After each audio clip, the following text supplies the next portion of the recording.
শ্রেণী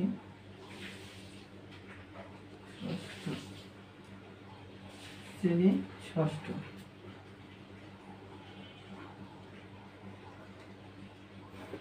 অধ্যায় 4 এর আজকে আলোচনা হবে 4.3। অধ্যায় 4 এর আজকে আলোচনা কি হবে? 4.3। তো 4.3 তোমাদের 4.3 তোমাদের আলোচনা করা হবে যে দুইটা বিষয় নিয়ে। এই দুইটা বিষয় তোমরা ভালোভাবে ক্লিয়ার জেনে নাও, তাহলে তোমাদের 4.3 একটা অঙ্ক তোমাদের একটাও আটকেবে না। তো দেখো, এখন তোমরা হচ্ছে কোনো অঙ্ক তোমরা কখনো আটকে যাবা না।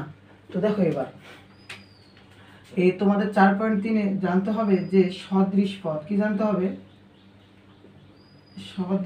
সদৃশ পদ। আর একটা জানতে হবে বিসদৃশ পদ। সদৃশ এবং বিসদৃশ পদ। সদৃশ বলতে কি বোঝায়? বিসদৃশ বলতে কি বোঝায়? সদৃশ বলতে বোঝায় যে যেগুলো একই রকম অর্থাৎ মিল থাকবে, আর বিসদৃশ বলতে বোঝায় যে যেগুলোর মধ্যে ভিন্নতা রয়েছে অর্থাৎ কোনো মিল থাকবে না।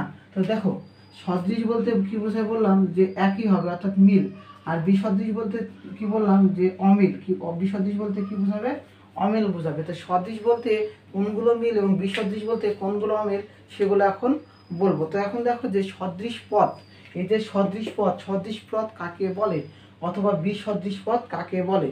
তো সদৃশ পদ কাকে বলে বলতে গেলে বলবা যে বীজগণিতীয় রাশি। কি বলবা? বীজগণিতীয় রাশির এক বা একাধিক পদের, তবে একটা জিনিস মনে রাখবা, সদৃশ বা বিসদৃশ পদ কখনো এক পদের জন্য হয় না, এক পদের জন্য কখনোই হবে না। অর্থাৎ আমাদের প্রয়োজন কয়টি পদের? দুইটি পদের। সেজন্য বলবা যে বীজগণিত রাশি যে পদগুলো থাকবে